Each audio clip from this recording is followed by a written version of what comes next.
name is Stuart McGill. I'm a professor of spine biomechanics here at the University of Waterloo.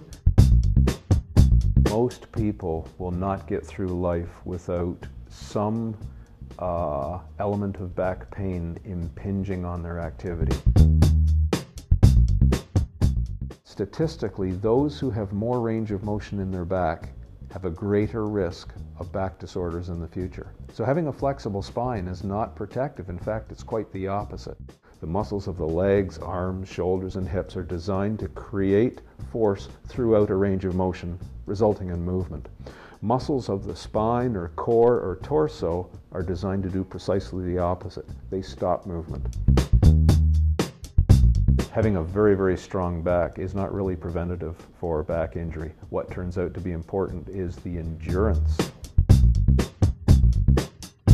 Proper lifting mechanics require you to actually lift with the hips, not with the knees. Otherwise, you'll just end up with knee arthritis. We're just going to slide our hands down the thighs and go down a little bit more and grab the basket and then slide it up your thighs and pull your hips through. This idea of drawing in your belly to activate a muscle called transverse abdominis when you're performing exercise is highly problematic, and it's a myth. When you measure the role of that muscle and the ability to stabilize the spine, you do not want to suck it in. You simply stiffen the abdominal wall. So the stir the pot exercise requires the feet to be quite wide. She's stiffening, controlling through this part of her spine, and now she's just going to swirl her elbows around in circles. We call this exercise stir the pot. We're going to spend time, just flex your spine and extend your spine, finding that neutral position here, which is lowest stress for her back. At that point, she stiffens her abdominal wall. Then she's going to extend opposite arm and opposite leg, moving about the hips and the shoulders. She'll hold that posture for about 10 seconds. We release the cramp by having her sweep the floor with her knee in her hand and back out again, with all motion taking place only at the hip and the shoulder. So we're going to increase the value of this exercise. She's going to make a fist and co-contract and stiffen her arm all up through her back, which brings up her upper back here.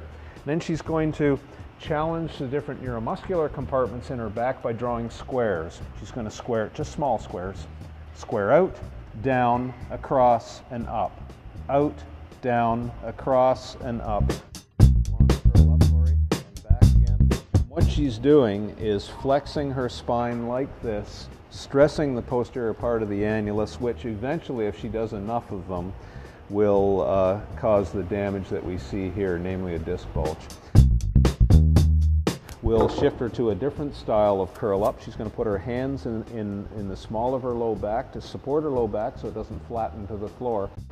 And she'll straighten one leg.